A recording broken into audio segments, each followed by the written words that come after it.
तो हेलो दोस्तों, स्वागत है आप सभी का आज की इस नई वीडियो के अंदर। तो आज की इस वीडियो में हम क्या देखने वाले हैं? आज की इस वीडियो में हम क्लास 9 सोशल साइंस का इकोनॉमिक्स में चैप्टर नंबर 3 देखेंगे। तो चैप्टर 3 क्या है आपका? पॉवर्टी एज अ चैलेंज, यानी कि गरीबी एक चैलेंज के रूप में। तो चलिए शुरू करते हैं। तो सबसे पहले चैप्टर का नेम हम हमेशा से समझते हैं। यहाँ पर चैप्टर का नेम क्लियरली समझ में आ रहा है कि गरीबी एक चैलेंज के रूप में है। अब गरीबी सिर्फ एक ही चैलेंज नहीं है, गरीबी अपने साथ और भी बहुत सारे चैलेंज लेके आती है। तो वो क्या क्या चैलेंज लेके आती है, वही सारी चीज हम इस चैप्टर में डिस्कस करने वाले हैं। और हम ये देखेंगे कि हमारी जो गवर्नमेंट है उसने कौन कौन से एक्शन किए हैं ताकि वो गरीबी को हटा सके हमारे देश से। तो चलिए शुरू करते हैं। So by analysis it is found that poverty is a multi dimensional problem. सबसे पहले मैं आपको एक चीज बता दूं, ये जितना भी आपको यहाँ पर दिख रहा है सारे आपके नोट्स हैं, यही आपके नोट्स हैं और इन्हीं को मैं आपको एक्सप्लेन भी कर रहा हूँ। इसमें पूरा चैप्टर आपका इंक्लूड हो जाएगा। सबसे पहले मैं आपको ये रिफर करूंगा कि आप पहले समझें वीडियो को यहाँ से एंड देन खुद ही नोट्स बनाने की कोशिश करें। अगर आपसे फिर भी नहीं बन रहे हैं तो आप ऐसे देख सकते हैं। तो हम देखते हैं कि सबसे पहले जो पॉवर्टी है वो एक मल्टी डायमेंशनल प्रॉब्लम है। अब सर मल्टी डायमेंशनल मतलब क्या? मल्टी डायमेंशनल मतलब सिर्फ एक ही प्रॉब्लम नहीं है। गरीबी का मतलब सिर्फ ऐसा नहीं कि आपको रोटी या फिर खाना ही नहीं मिल रहा है। गरीबी गरीबी का मतलब सिर्फ इतना ही नहीं है। गरीबी मतलब अगर आप कोई इंसान गरीब है तो वो अच्छे से प्रॉपर मेडिकल हेल्थ नहीं ले पाएगा, अच्छे से वो कहीं हॉस्पिटल में नहीं दिखा पाएगा। अगर उसमें से कोई बीमार होते हैं वो अपने बच्चों को नहीं पढ़ा पाएगा, और हो सकता है कि आगे चल के उसके बच्चे भी गरीब ही रह जाएं क्योंकि वो अनएजुकेटेड है।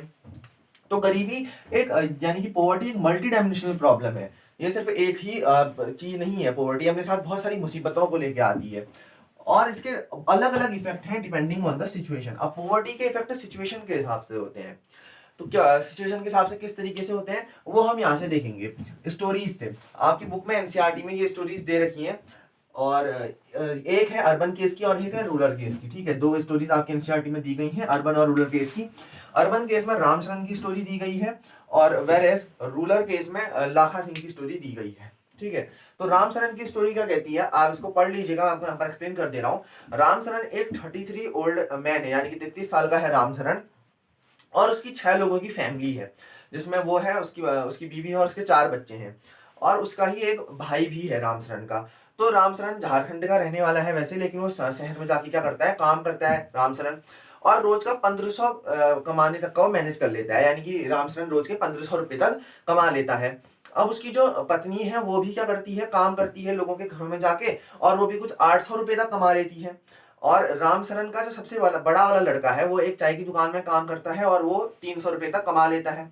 तो ये सारा उनका खर्चा मिला के वो लोग दिन में 2 बार खाना खा लेते हैं, या फिर हम कह सकते हैं 2 दिन में 2 बार दाल चावल खा लेते हैं। ये आपकी एनसीईआरटी में दिया गया है। ठीक है, तो फिर रामचरण को जो रुपए बचे, यानी कि थोड़े रुपए हमने मम्मी पापा के लिए भी भेजने होते हैं जो कि उसके गांव में है। अब जो रामचरण है उसके पापा एक लैंडलेस लेबर है, यानी कि उनके पास कोई भी जमीन नहीं है और वो एक किसान है। तो इस तरीके से हम देखते हैं कि रामचरण भी काम पे जाता है, उसकी बीवी भी काम पे जाती है, और साथ ही साथ उसका सबसे बड़ा वाला लड़का भी काम पे जाता है।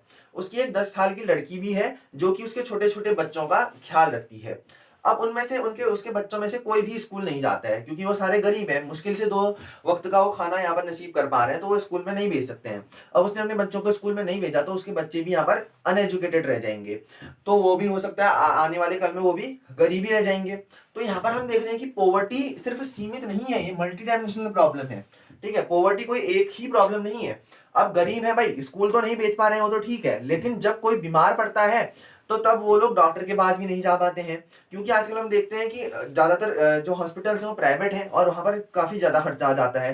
तो रामचरण की जो फैमिली है वो इतनी भी यहाँ पर वेल डेवलप नहीं है कि वो किसी डॉक्टर या फिर हॉस्पिटल्स का खर्चा उठा पाए। उसी के साथ यहाँ पर फिर हमें दिया है दूसरा केस जो कि है रूरल केस, जो कि है लाखा सिंह के बारे में। तो लाखा सिंह मेरठ के एक बहुत ही छोटे गांव का रहने वाला आदमी है। ठीक है, एक बहुत ही छोटे गांव से आता है लाखा सिंह। तो ये भी गांव में काम करता है, यानी कि बड़े किसानों के लिए लाखा सिंह काम करता है। इनके पास खुद की जमीन नहीं है, तो लाखा सिंह जो बड़े फार्मर्स है, बिग फार्मर्स हैं, बड़े किसान जो है उनके यहाँ जाके काम करता है और कुछ 50 रुपए दिन के कमा लेता है। तो लाखा सिंह की जो फैमिली है वो पूरी 8 लोगों का परिवार है। ठीक है, जिसमें वो है, उसकी पत्नी है, उसकी मम्मी है और बाकी सब बच्चे हैं। तो लखा सिंह के जो पापा हैं वो टीबी के एक पेशेंट थे जिनकी 2 साल पहले डेथ हो गई। क्यों? क्योंकि वो लोग गरीब थे तो उनका इलाज नहीं करा पाए, क्योंकि उनके वो क्या थे, गरीब थे। अब यहाँ पर हम देख रहे हैं कि लाखा सिंह एक दिन के 85 रुपए कमा रहा है। तो 85 रुपए कमा रहा है तो उसकी वजह से क्या हो रहा है कि वो 2 टाइम का खाना भी मुश्किल से नसीब कर पाते हैं दिन का। ठीक है। अब जिस बीमारी से लखा सिंह के बाबा की मौत हुई थी उसी वही बीमारी उसकी मम्मी को भी है, यानी कि टीबी पेशेंट उसकी मम्मी भी है, और वो भी धीरे धीरे उसी कगार में आ रही है, यानी कि उनकी कंडीशन भी क्रिटिकल होती जा रही है। तो ये दोनों केस ही इंटर रिलेट करते हैं। हम देखते हैं कि अर्बन केस में क्या है और रूरल केस में क्या है, और इन लोगों के लिए यहाँ पर कपड़े लेना तो लग्जरी की बात है लखा सिंह के लिए, वैसा ही यहाँ पर एक अर्बन केस में भी आपको दिया गया था कि इनके पास सिर्फ 2 जोड़ी कपड़े हैं, रामशरण और जो उसका परिवार है उनके पास सिर्फ 2 जोड़ी कपड़े हैं, और कभी कभी ये लोग कपड़े लेने में सक्षम रहते हैं।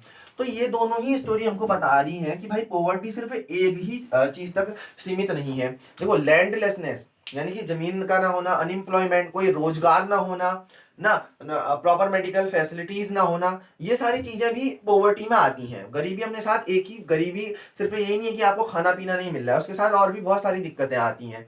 अनएजुकेशन यानी एजुकेटेड नहीं है अगर कोई पर्सन, तो वो भी एक बहुत बड़ी दिक्कत है। तो ये यहाँ से हमको पता चलता है कि पॉवर्टी एक मल्टी डायमेंशनल प्रॉब्लम है। Now what is poverty? अब by discussing these two cases we can say that poverty mean, इन दो केसेस को डिस्कस करने के बाद हमने देखा कि भाई hunger and lack of shelter ये भी एक पॉवर्टी का पार्ट है, कि कोई इंसान भूखा रह रहा है और शेल्टर भी नहीं है। हाँ, जैसे ये लाहा सिंह था, तो लाहा सिंह एक हट में, एक झोपड़ी में रहता है। तो ये आप एक बार अच्छे से रीड कर लीजिएगा। तो लखा सिंह झोपड़ी में रहता है, और वहां पर देखो भूखा तो वो रहता ही है, मुश्किल से 2 वक्त का खाना उनको नसीब हो रहा है, और लैक ऑफ शेल्टर यानी कि अच्छे से कोई रहने का स्थान भी नहीं है, कोई आसरा भी नहीं है उनके पास। दूसरी चीज lack of clean water and sanitation facilities, भाई साफ पानी उनके पास है नहीं। अब यहाँ पर रुपये नहीं तो सैनिटेशन फैसिलिटीज तो ऑब्वियसली नहीं होंगी।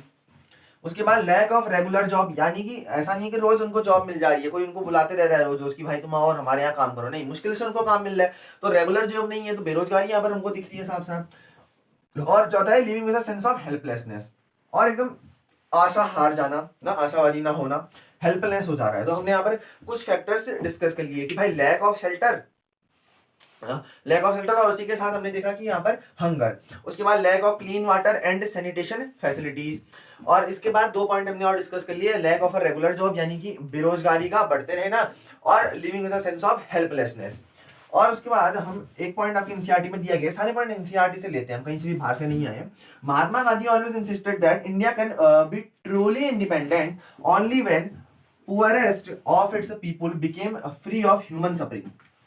तो महात्मा गांधी कहते थे कि भारत जो है वो सही मायनों में स्वतंत्र तब होगा जब उसका गरीब से गरीब इंसान भी सुखी रह पाएगा। तो पॉवर्टी है सीन बाय सोशल साइंटिस्ट। अब पॉवर्टी सोशल साइंटिस्ट किस नजरिए से देखते हैं? हम सोशल साइंटिस्ट क्या होते हैं? सोशल साइंटिस्ट मतलब सिर्फ ये नहीं होता है कि जो प्रयोग करते हैं, जो विज्ञान के प्रयोग करते हैं, वो सिर्फ वही साइंटिस्ट नहीं होते हैं, सोशल साइंटिस्ट भी होते हैं। सोशल साइंटिस्ट क्या होते हैं? ये पूरे समाज के बारे में देखते हैं, यानी कि कहाँ पर हमको क्या चीज करनी चाहिए, कौन कितना गरीब है, कहाँ पर गरीबी ज्यादा हो रही है, इस गरीबी को कैसे हटाया जा सकता है। तो वो सारा काम कौन करते हैं? सोशल साइंटिस्ट करते हैं, उन सब चीजों को देखने का। ठीक है, तो यहाँ पर कंफ्यूज नहीं करना सोशल साइंटिस्ट से। तो social scientist look it through various indicators like, अब सोशल साइंटिस्ट इसको बहुत सारे इंडिकेटर से देखते हैं, जैसे level of income and consumption. Level of income and consumption यानी कि कितना आदमी कमा रहा है और उसमें से कितना खर्च कर रहा है। अगर आदमी जितना कमा रहा है उतना ही वो खर्च हो जा रहा है, दैट मीन्स वो गरीब है। हम ऐसा भी कह सकते हैं ना कि जितना वो कमा ले रहा है और सारा ही उसका खर्च हो जा रहा है, उसका कुछ बच भी नहीं रहा है उसके पास ना, कि अगर जरूरत कभी कोई बीमार पड़ जा रहा है उसको तब रुपयों की जरूरत है, तो तब उसके पास रुपये भी नहीं है। तो level of income and consumption ये पहली मेथड है जिसके थ्रू सोशल साइंटिस्ट गरीबी को देखते हैं। दूसरा है social indicators like illiteracy level, lack of general assistance due to malnutrition. देखो माल न्यूट्रिशन क्या होता है? यानी कि लैक ऑफ न्यूट्रिशन, जहां पर किसी भी आदमी को प्रॉपर न्यूट्रिशन नहीं मिल पाए। प्रॉपर न्यूट्रिशन ना मिल पाने से क्या मतलब है? अच्छा खाना नहीं मिल पा रहा है उसको। खाना अच्छा होगा तो न्यूट्रिशन तो मिलेंगे ही मिलेंगे। और यहाँ पर इलिटरेसी लेवल किया है, यानी कि जो इंसान कम पढ़ा लिखा होगा उसके लिए नौकरियां भी नहीं होंगी। अब देखो माना ऐसा जाता है कि अगर कोई इंसान पढ़ा लिखा है तो वो अपने लिए कोई ना कोई नौकरी ढूंढ ही लेगा, लेकिन अगर इंसान पढ़ा लिखा नहीं है तो उसको इतनी भी अकल नहीं होगी कि मैं कहीं पर नौकरी ढूंढ सकता हूँ। अगर हाँ इंसान पढ़ा लिखा है तो वो कुछ ना कुछ करके अपना कमा सकता है और खा सकता है। उसके बाद एक्सेस टू हेल्थ केयर, यानी उसको proper access to health care नहीं मिल पाएगी। भाई कभी कोई बीमार हो रहा है तो उसको दिखा नहीं पाएगा। लैक ऑफ जॉब अपॉर्चुनिटीज, उसके पास प्रॉपर जॉब नहीं मिल पाएंगी। Lack of access to safe drinking water, अच्छा पानी नहीं मिल पाएगा पीने के लिए। अभी आप अगर आप आरओ से आज पानी पी रहे हो तो कोई गरीब आदमी आरओ का पानी तो नहीं पी सकता ना, तो वहां पर उसके लिए सेफ ड्रिंकिंग वाटर नहीं है, उसको जैसा पानी मिल रहा है वो वैसा ही पी रहा है। और सैनिटेशन फैसिलिटीज कहाँ से होंगी? भाई रुपये है नहीं तो सैनिटेशन फैसिलिटीज के लिए उसके पास रुपये कहाँ से आएंगे? और एक्सेट्रा ऐसे बहुत सारे प्रॉब्लम्स हैं। अब तीसरा है analysis through social exclusion and vulnerability. अब ये जो सोशल साइंटिस्ट हैं ये सोशल एक्सक्लूजन और वल्नरेबिलिटी से भी यहाँ पर पॉवर्टी को जज करते हैं। क्या होता है सर ये सोशल एक्सक्लूजन एंड वल्नरेबिलिटी, आइए देखते हैं। तो आइए समझते हैं सोशल एक्सक्लूजन और वल्नरेबिलिटी को। तो सोशल एक्सक्लूजन क्या होता है? Poor have to live in poor surroundings with poor people and excluded from enjoying social equality. यानी कि अगर कोई गरीब आदमी है और वो कोई अमीर आदमियों के बीच में जाके रह रहा है तो वो अमीर लोग क्या उस गरीब को अपने बीच में रहने देंगे? नहीं, ऐसा नहीं होगा। वो अमीर क्या करेंगे, जनरली हम जनरल देखते हैं, हालांकि ऐसा होना नहीं चाहिए, वो अमीर लोग उस गरीब को अपने साथ रहने से मना कर देते हैं और उसको वहां से निकाल देते हैं। तो मजबूरन उस गरीब को गरीब लोगों के साथ जाके ही रहना पड़ता है। अब हो सकता था कि वो गरीब अगर अमीर लोगों के साथ रहता तो वो उन अमीर लोगों से भी कुछ ना कुछ सीखता, उसको उन अमीर लोगों से कुछ ना कुछ सीखने को मिलता, पर वो अपनी जैसे गरीबों के साथ रह रहा है तो वो गरीब ही रहेगा, उसको वहां से कुछ भी सीखने को नहीं मिलेगा। तो हम देखते हैं कि सोशल एक्सक्लूजन एक बहुत ही बड़ा फैक्टर बनता है पोवर्टी का। तो सोशली क्या करते हैं, उसको एक्सक्लूड कर देते हैं, तभी इसका नाम हमने सोशल एक्सक्लूजन रखा। सोशली तो उसको निकाल दे रहे हैं ना, तो क्या पता वो अमीर लोगों के साथ रह के कुछ उनका रहन सहन सीख जाता अमीर लोगों का और थोड़े बहुत रुपये भी कमा लेता ना, पर ऐसा हो रहा नहीं है। और ये क्या है, कॉज है और कॉन्सिक्वेंस है पोवर्टी का। अब इसका ही एक एग्जांपल दे रहा हूं मैं आपको, ठीक है। इसका एग्जांपल है कास्ट सिस्टम। कास्ट सिस्टम में ऐसा ही होता है, जो हम जिनको हम दलित दलित मानते हैं उन लोगों को जो बड़े लोग होते हैं जो अपर कास्ट मानते हैं अपने आप को, अपने साथ आने के लिए नहीं रहने देते थे, ऐसा पहले होता था। तो वो एक इसका एग्जांपल हो जाएगा सोशल एक्सक्लूजन का। ना वल्नरेबिलिटी क्या होता है, देखिए सोशल एक्सक्लूजन मेन चीज था, ये आपको समझना था। वल्नरेबिलिटी आसान है कि one section is more prone to specific problem, जब किसी सेक्शन को कोई एक प्रॉब्लम कुछ ज्यादा ही स्पेसिफिक ढंग से हो जाती है। लाइक जैसे when the probability of certain community और individual is more towards remaining poor. समझ में आ गया होगा? यानी कि अगर कोई इंसान गरीब है तो उसके ज्यादातर चांसेस है कि वो गरीब ही रहेगा। क्यों? क्योंकि उसके पास भाई एजुकेशनल फैसिलिटीज नहीं है ना, मेन चीज। तो एजुकेशन मिल नहीं रही है, वो लोग पढ़ नहीं रहे हैं, और यहाँ पर सोशल एक्सक्लूजन भी हो जा रहा है। तो वो लोग गरीबी तो रहेंगे, वो लोग अमीर कहाँ से बन जाएंगे? क्योंकि ना ही उनको एजुकेशन मिल रही है और ना ही कोई अपर कास्ट वाले उनको अपने साथ रहने दे रहे हैं। तो इस टाइप की सिचुएशन को हम वल्नरेबिलिटी बोलते हैं, ठीक है। अब यहाँ आना पॉवर्टी लाइन में, तो पॉवर्टी लाइन क्या होता है? अब benchmark which is used to define poverty. Poverty line एक ऐसा बेंचमार्क होता है जो कि पॉवर्टी को डिफाइन करने के लिए इस्तेमाल होता है। बेंचमार्क मतलब जैसे आपको मैंने कह दिया 5,000 रुपये पर मंथ चाहिए, तो अगर आप 5,000 रुपये से ज्यादा कमा रहे हो एक महीने के तो आप अमीर हो, आप गरीब नहीं हो, मतलब ठीक है, अमीर भी नहीं कह सकते। अगर आप 5,000 रुपये से ज्यादा कमा रहे हो एक महीने के तो आप गरीब नहीं हो। तो ये एक बेंचमार्क हो गया, जो लोग 5,000 से ज्यादा कमाएंगे वो गरीब नहीं कहलाएंगे, जो नीचे कमाएंगे वो गरीब कहलाएंगे। तो वो एक बेंचमार्क का एग्जांपल दिया मैंने आपको, ठीक है। ऐसा होता नहीं है, अभी हम पढ़ेंगे इसको। तो ये एक ऐसा बेंचमार्क है पॉवर्टी लाइन जो कि पॉवर्टी को डिफाइन करता है। ये इनकम और कंजम्पशन लेवल के बेसिस पे निकाला जाता है। बेंचमार्क क्या है? इनकम और कंजम्पशन लेवल के बेसिस पे निकाला जाता है, ठीक है। ये साइन तभी बनाया यहाँ पर। और पॉवर्टी में very with time and place, poverty time और प्लेस के साथ वेरी करते रहता है। फॉर एग्जाम्पल जब अमेरिका है, हम इंडिया की बात करते हैं, ठीक है। पहले अब इंडिया में आप देखिए, इंडिया प्लेस अलग है और अमेरिका प्लेस अलग है। अब इंडिया में कोई इंसान को हम गरीब कब कंसीडर करते हैं? जब उसके पास खाने पीने के लिए पैसा ना हो। जबकि अमेरिका में जिस आदमी के पास कार नहीं है उसको गरीब कंसीडर किया जाता है। तो यहाँ पर प्लेस का डिफरेंस है। और पॉवर्टी में सर टाइम का डिफरेंस, जैसे कि पहले जमाने में हम कहें तो लगभग एक इंसान को अपना 3 टाइम का खाना खाने के लिए 3,000 रुपए चाहिए होते थे, लेकिन आजकल वही चीज बढ़ के 6-7 हजार पहुंच गई है। तो टाइम के साथ पॉवर्टी भी वेरी कर रही है और प्लेस के साथ भी वेरी कर रही है। लाइक हमने प्लेस में हमने एग्जांपल देखा इंडिया और अमेरिका का, टाइम में हम पहले का समय और आज के समय में डिफरेंस देख सकते हैं। अब एस्टिमेशन सर कैसे किया जाता है पॉवर्टी लाइन का? हम बात कर रहे हैं मेनली इंडिया की, औरों से हमको मतलब नहीं, हमारी कंट्री इंडिया है तो हम इंडिया की बात कर रहे हैं। तो present formula used for this estimation is based on desire calorie requirement. Calorie requirement के हिसाब से देखो, कैलोरी क्या है? यानी कि जो आप खाना खा रहे हो उससे जो आपको न्यूट्रिएंट या फिर प्रोटीन मिल रहे हो, आपको कितनी एनर्जी दे रहे हैं या फिर कितनी कैलोरी दे रहे हैं, उस पर बेस्ड है। तो यहाँ पर हम देखें तो रूरल एरिया में कम से कम 2,400 calories per person per day हर दिन हर आदमी को मिलने चाहिए। कहाँ? रूरल एरियाज में। वेरेज अर्बन एरियाज में 2,100 कैलोरी पर पर्सन पर डे काफी है। देखो रूरल में 300 कैलोरीज ज्यादा रखी गई है। क्यों? क्योंकि रूरल एरियाज में ज्यादातर लोग काम ज्यादा करते हैं, लेकिन यहाँ पर अर्बन एरियाज में लोग कम काम करते हैं, यानी कि हार्ड काम कम करते हैं। रूरल एरियाज में तो हम देखते हैं कि जो फार्मर्स हैं वो लोग बहुत मेहनत करते हैं, तो उनके लिए कैलोरी रिक्वायरमेंट भी ज्यादा होती है। तो इसमें कम से कम 816 रुपए का खर्चा आता है रूरल एरिया में। अगर रूरल एरिया में आपको 2,400 कैलोरी चाहिए तो 816 रुपए का खर्चा आएगा एक आदमी का पर महीने का, एक आदमी का हर पर महीने का, ठीक है। और अर्बन एरिया में जो खर्चा आएगा 2100, इससे 300 कम है, ठीक है। 2400 में, रूरल एरिया में 816 रुपए चाहिए, लेकिन अर्बन एरियाज में 2100 कैलोरीज में हमको 1000 रुपए एक महीने के लिए लगेंगे किसी एक आदमी के लिए। ऐसा क्यों है? क्योंकि अर्बन एरिया ज्यादा महंगे हैं रूरल एरिया से, ये हम देख चुके हैं। क्यों सर? रूरल एरियाज में क्या होता है, बहुत सारे किसान खुद ही खेती करते हैं और खुद ही उसको कंजम्पशन भी कर लेते हैं, तो रूरल एरियाज में फिर भी महंगाई कम देखी जाती है अर्बन एरियाज के अकॉर्डिंग।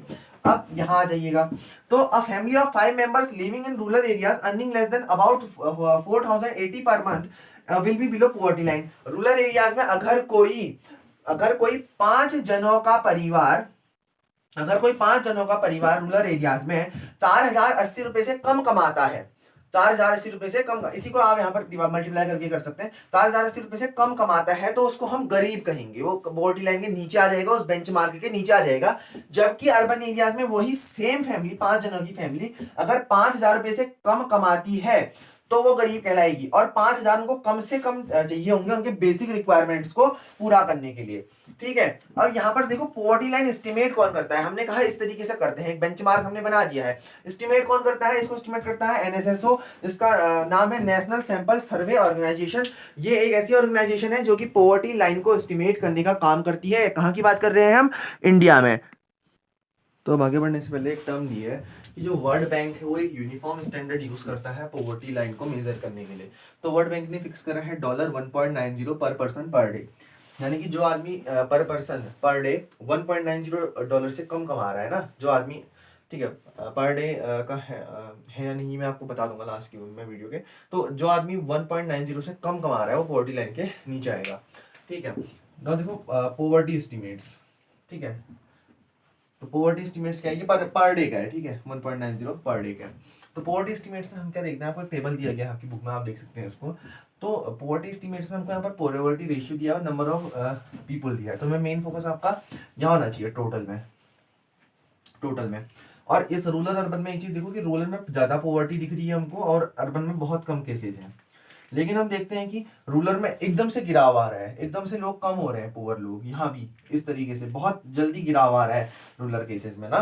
तो हम देखते हैं कि पहले 1993 से 1994 में 45% लोग पुअर थे और 2012 में आते आते मात्र 22% बचे हैं। तो देखो कितने कम हो गए हैं पुअर लोग। और पहले यहाँ पर मिलियंस में 404 मिलियन लोग पुअर थे और आते आते 270 मिलियन ही पुअर बचे हैं। तो काफी कम हो गई है पॉवर्टी इंडिया में, ये हमको देखने को मिलता है। पहले के मुकाबले काफी कम गरीब लोग अब भारत में बचे हैं। अब उसके बाद देखते हैं वल्नरेबल ग्रुप। हमने वल्नरेबल ग्रुप पढ़ लिया सर, सोशल एक्सक्लूजन अलग था, वल्नरेबल ग्रुप अलग था। जब कोई स्पेसिफिक प्रॉब्लम में कोई ग्रुप या फिर कोई कम्युनिटी फंस जाती है तो उसको हम वल्नरेबल ग्रुप कहते हैं। कोई गरीब है तो गरीब होते जाएगा। तो most of the vulnerable group हम इंडिया में देखते हैं SC, schedule caste, schedule tribe, ST and house hold, यानी कि जो घर में देखभाल करते हैं नॉर्मल, जो घर में देखभाल करने से मेरा मतलब है कि जो घर में हाउस वाइफ्स होती हैं उनसे मतलब है हाउस होल्ड से। तो house hold has a double advantage, इनके पास डबल डिसएडवांटेज है। ये poorest of the poor consider किए गए हैं हाउस होल्ड। क्यों भाई? क्योंकि inequality of income with in a family. अब फैमिली में जब इनकम आती है तो हाउस होल्ड तो कमा नहीं रहे हैं क्योंकि वो घर में रहते हैं। तो जो लड़का कमा के आ रहा है वो कौन सा हाउस होल्ड में रुपए इक्वली डिस्ट्रीब्यूट करेगा? सब में रुपए इक्वली डिस्ट्रीब्यूट नहीं हो रहे हैं, तो हाउस होल्ड को हमने पुअरेस्ट ऑफ द पुअरेस्ट यहाँ पर कंसिडर किया है। अब देखो यहाँ पर 34% कैजुअल लेबर अर्बन केस में, 34% casual farm labour rural area में, 34 कैजुअल लेबर अर्बन में और 34 कैजुअल फार्म लेबर रूरल में, और साथ ही साथ 29% एससी हमारे इंडिया में पुअर हैं। तो 34, ठीक है, 34 हमने देखा कैजुअल लेबर, चाहे वो 34 कैजुअल लेबर अर्बन में है और 34 कैजुअल फार्म लेबर रूरल में है। साथ ही 29% एससीज हमारे इंडिया में क्या है? गरीब हैं। जैसे एससी 100% है तो उनमें से 29% एससी गरीब है। 100% कैजुअल लेबर में से 34% गरीब है, ऐसे ही 100% कैजुअल फार्म लेबर में से रूरल एरिया वाले उसमें से 34% गरीब है। ठीक है, यहाँ से सीधे आपने यहाँ समझा। अब यहाँ आ जाइए, तो यहाँ पर हमें स्टोरी ऑफ शिवराम बताता है कि यहाँ पर जो हाउस वाइफ्स हैं वो पुअरेस्ट ऑफ द पुअर है। कैसे भाई?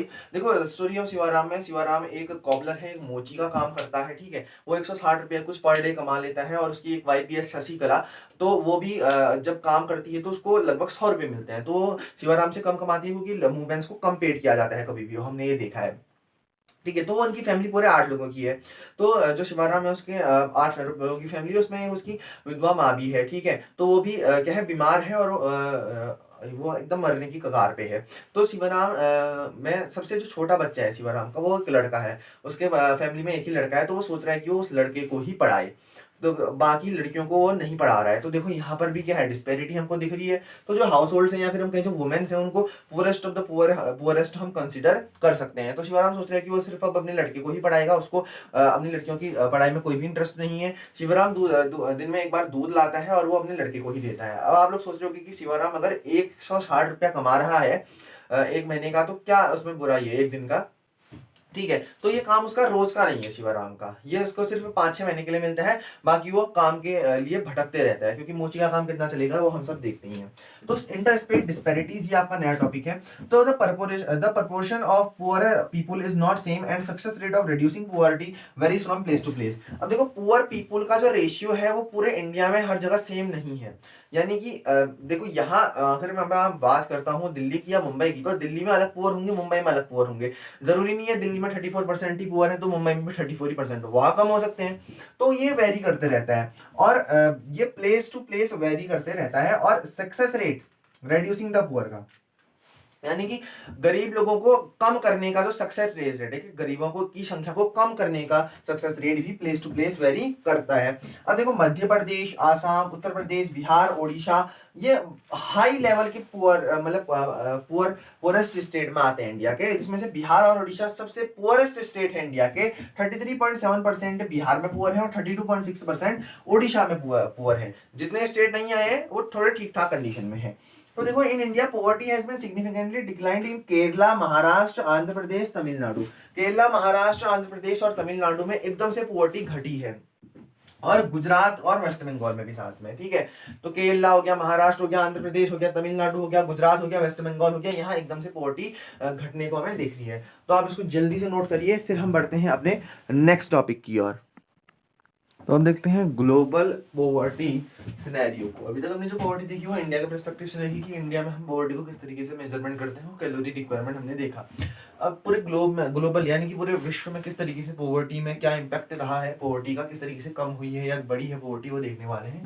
तो देखो south eastern Asian countries and China, south eastern जो एशियन कंट्रीज हैं, एशियन कंट्रीज कहाँ वाली, साउथ में, और चाइना ने पॉवर्टी रेट को डिक्लाइन किया है सब्सटेंशियली। यानी कि एकदम से चाइना ने और साउथ ईस्ट एशियन कंट्रीज ने पॉवर्टी को एकदम से डिक्लाइन कर दिया, एकदम से कम ला गए हैं। क्यों लाए हैं? क्योंकि उन्होंने मैसिव इन्वेस्टमेंट किए ह्यूमन रिसोर्स में।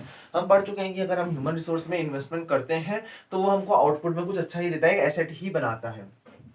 ठीक है। Now countries of South Asia, south Asia में देखो इंडिया, बांग्लादेश, भूटान, नेपाल, ये सारी चीज कंट्रीज आ गई। तो countries of South Asia declined poverty rate rapidly by 34%। यहाँ सिर्फ 34% से रैपिड इंक्रीज आया है। जबकि हम देखते हैं कि साउथ ईस्ट एशियन कंट्रीज और चाइना ने एकदम से ही पॉवर्टी को डिक्लाइन कर दिया है।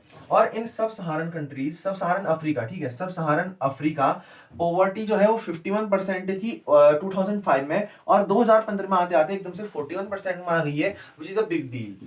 और हम देखते हैं कि यूनाइटेड नेशन यानी कि यूएन जो है उसने प्रपोज किए हैं गोल, यानी कि कुछ गोल्स बनाए हैं, कुछ लक्ष्य बनाए हैं उसने, यूनाइटेड नेशन ने, कि जो पॉवर्टी है चाहे वो किसी भी प्रकार की हो 2030 तक खत्म हो जानी चाहिए। ये यूनाइटेड नेशन ने कुछ गोल्स बनाए हैं। हो सकता है वो देश को इसके कुछ आदेश दें कि आप अपने देश में इस प्रकार की चीजों को लगाएं जो कि पॉवर्टी 2030 तक पूरी तरीके से खत्म हो जाए। नाउ कॉजेज ऑफ पॉवर्टी, हमने देखा कि पॉवर्टी हो रही है, लेकिन क्यों हो रही है? लो level of economic development under the British colonial administration. तो जब ब्रिटिश यानी अंग्रेजी शासन था भारत में तो बहुत ही कम डेवलपमेंट हुआ इंडिया का, ये हम देख चुके हैं। क्यों भाई? इंडिया में जितने भी लोग इंडिगो का हमने देखा और हैंडक्राफ्टेड जितने भी सामान बनाते थे इंडिया में, वो सारे ब्रिटिश लेके जाते थे। तो इंडियन लोगों के पास कुछ बचता नहीं था। तो वहां पर क्या हुआ? अनएम्प्लॉयमेंट रही, और ब्रिटिश लोग खुद ही आते और इंडिया से जितनी भी चीजें थी, जितनी भी नेचुरल रिसोर्सेज थी, उनको लेके जाते कहाँ? ब्रिटेन में, और वहां जाके सेल करते। तो इंडिया के लोगों का तो कुछ वहां पर डेवलपमेंट हुआ ही नहीं।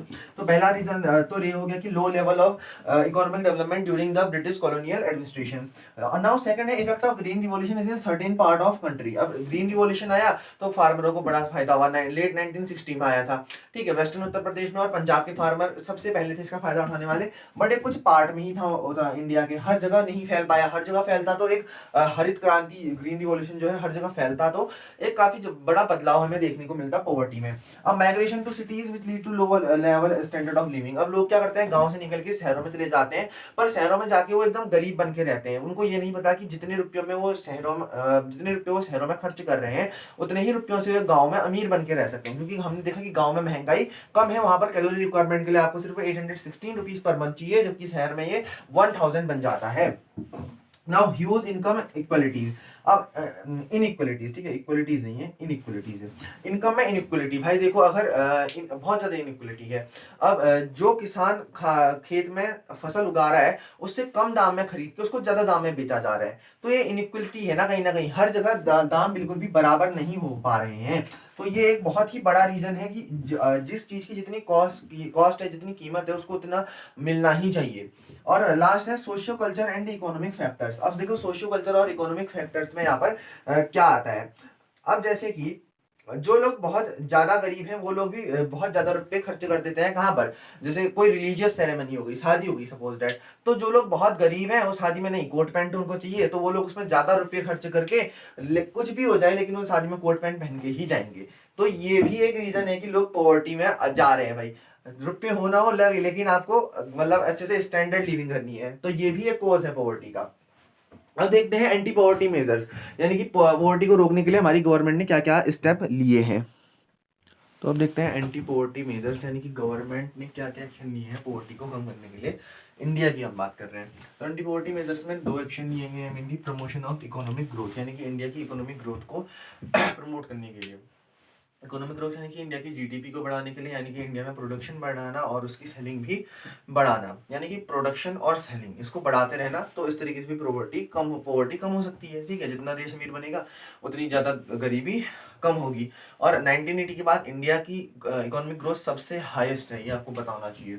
उसके बाद टारगेटेड एंटी पॉवर्टी प्रोग्राम, ऐसे पूरे 6 एंटी पॉवर्टी प्रोग्राम्स यहाँ पर टारगेट कर चुकी है गवर्नमेंट, ठीक है। पूरे 6 एंटी पॉवर्टी प्रोग्राम्स टारगेट किए जा चुके हैं। पहला है Mahatma Gandhi national rural employment guarantee act, ठीक है, या फिर एम्प्लॉयमेंट गारंटी तक भी लिखते हैं, जिसको हम मनरेगा बोलते हैं। मनरेगा पहले नरेगा भी बोलते थे। तो मनरेगा के तहत क्या है, मनरेगा का एम क्या है, इसका एम है कि 100 दिनों तक की किसी भी व्यक्ति को या फिर किसी भी आदमी को 100 दिनों तक रोजगार में लगा देना, यानी 100 दिनों का एम्प्लॉयमेंट उसको मिलेगा। और 1/3 जॉब रिजर्व होंगी वुमेन्स के लिए। उन 1/3 में भी 23% जॉब एससी वाली वुमेन्स के लिए रिजर्व होंगी, 17% एसटी वुमेन्स यानी कि सोशल ट्राइब्स वाली वुमेन्स के लिए रिजर्व होंगी, और 53% ही जो जॉब्स हैं वो जनरल वुमेन के लिए रिजर्व की जाएंगी, ठीक है। उसके बाद share of women in scheme is 23%। Hope करता हूँ आपको दिख पा रहा होगा कि share of women in scheme in ठीक है, ये हमने पढ़ लिया। Average wage is increased by 132। जो एवरेज वेज है ना, वेज यानी कि दिहाड़ी, उसको बढ़ा दिया गया है 2013-14 में 132 रख दिया गया है, पहले 65 रुपीज थी। दूसरा प्रोग्राम है पीएम रोजगार योजना, जिसको हम PMRY भी बोलते हैं। 1993 में लॉन्च हुई थी। इसके तहत सेल्फ एम्प्लॉयमेंट अपॉर्चुनिटी क्रिएट करने की कोशिश की जा रही है, जो यूथ के लिए यानी कि जवानों के लिए, जो हमारे आने वाली कल की पीढ़ी है, रूरल एरियाज में और स्मॉल टाउन्स में, किस तरीके से by helping in setting up businesses, उनके बिजनेस को सेटअप करने के लिए हेल्प करती है ये योजना, पीएम रोजगार योजना। यानी कि आपको कुछ फंड मिल जाएगा जिसके तहत आप अपना कोई भी एक छोटा मोटा बिजनेस चला सकते हैं। उसके बाद आती है रूरल एम्प्लॉयमेंट जनरेशन प्रोग्राम, जिसको हम REGP बोलते हैं। ये 1995 में लॉन्च हो गई थी। इसके तहत 25 लाख न्यू जॉब, 25 लाख नई जॉब निकाली गई, जिसमें 10th 5 ईयर प्रोग्राम के तहत, ठीक है, हर 10 साल में प्रोग्राम आता है, उसमें 25 लाख जॉब निकाली गई। किसमें, रूरल एम्प्लॉयमेंट जनरल प्रोग्राम में हर 10 साल के बाद 25 लाख न्यू जॉब निकाली जाएंगी। उसके बाद आता है स्वर्ण जयंती ग्राम स्वरोजगार योजना, जिसको हम SGSY भी कहते हैं। 1999 में लॉन्च हुई थी। इसका जो मेन मोटिव है वो है to assist the poor family above the poverty line, यानी कि जो गरीब है उनको पॉवर्टी लाइन से ऊपर लाने का इसका मेन प्रोग्राम है। उनको थोड़ी बहुत मदद करके लगभग हम कह सकते हैं कि उनको थोड़ी सी हेल्प करके उनका बिजनेस सेटअप करने के लिए उनको बिजनेस सेटअप करने में थोड़ी हेल्प मिल सकती है। तो मेन कुल मिला के क्या है कि भाई जितनी भी पॉवर्टी है, जितने भी फैमिली पॉवर्टी लाइन से नीचे आते हैं, बिलो हैं, उनको ऊपर लाया जाए। उसके बाद लास्ट योजना है प्रधानमंत्री ग्रामोदय योजना, जिसको हम पीएमजीवाई बोलते हैं, 2000 में लॉन्च हो गई थी। इसका एम है टू प्रोवाइड बेसिक सर्विसेज जैसे कि primary health and primary education, rural shelter यानी कि रहने के लिए जगह, जिसके बाहर रहने के लिए घर नहीं है, सरकार उसके लिए रहने के लिए घर बनाएगी और साफ पानी, पीने का पानी देगी, ठीक है। रूरल ड्रिंकिंग वाटर देगी, अब आपकी एरिया में ड्रिंकिंग वाटर, और रूरल इलेक्ट्रिफिकेशन यानी कि बिजलीकरण, यानी कि बिजली हर जगह लगाई जाएगी। और लास्ट योजना जो है वो है अंत्योदय अन्ना योजना, जिसका AAY, जिसका जिक्र आपके चैप्टर में एक्सप्लेनेशन नहीं दिया गया है इस चैप्टर में, ये आपके नेक्स्ट चैप्टर में दिया जाएगा। तो अगर वीडियो यहाँ पर हमारा पूरा चैप्टर जो है पॉवर्टी एज अ चैलेंज ये कंप्लीट होता है। वीडियो अच्छी लगी हो तो लाइक कीजिएगा और चैनल को सब्सक्राइब कीजिएगा। मिलते हैं नेक्स्ट वीडियो में। Thank you very much. तो जाने से पहले मैं आप सभी का एक